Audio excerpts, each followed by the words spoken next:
Last month, Dr. Ben Carson's spokesperson, Armstrong Williams, told CBS News Dr. Carson would not accept a position in President-elect Donald Trump's cabinet. But on Monday, we learned the president-elect nominated his former rival to be Housing and Urban Development Secretary.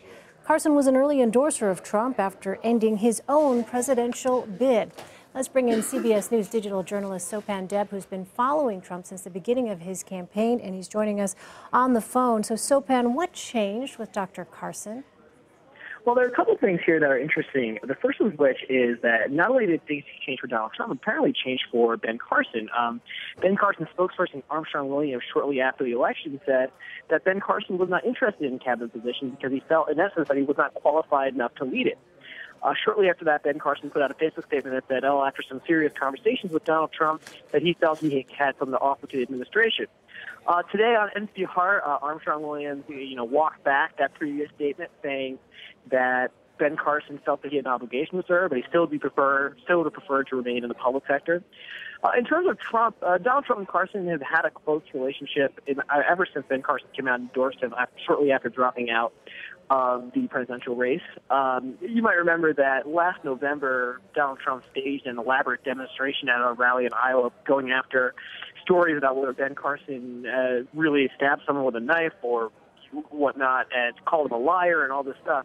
Since then, the rhetoric really changed, and Trump apparently grew very fond of Ben Carson, and he believes that Ben Carson can be a disruptor. It should be noted that Ben Carson has never led a government bureaucracy or never really worked in government before, so it should be an interesting nomination process.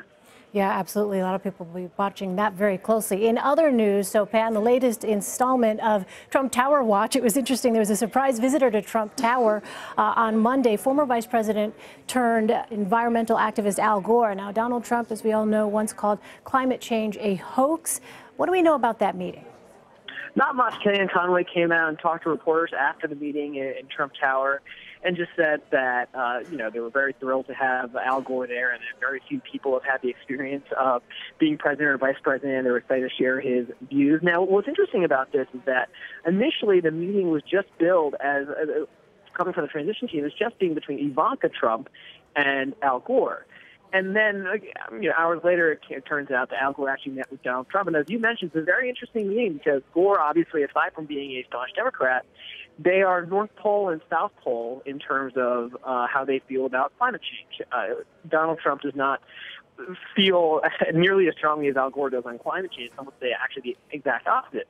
Although I would note that recently in the on-the-record interview with the New York Times, Donald Trump suggested possibly that he was softening from his previous position, that, as you mentioned, climate change is a hoax. Yeah, it'll be interesting to see how that position continues to develop. We also learned, Sopan, that Donald Trump added former China Ambassador John Huntsman to his short list for Secretary of State. Does that mean people like Rudy Giuliani, David Petraeus, and Mitt Romney might have lost some standing on that list? Elaine, there's only one person in the world who truly knows the answer to that question, and that's Donald Trump. And what's particularly been remarkable about this nomination process, this cabinet process, is that it's played out in such a public way. You have Kellyanne Conway, the former campaign manager, now transition official, going on TV blasting Mitt Romney, who Donald Trump is going out to dinner with days later.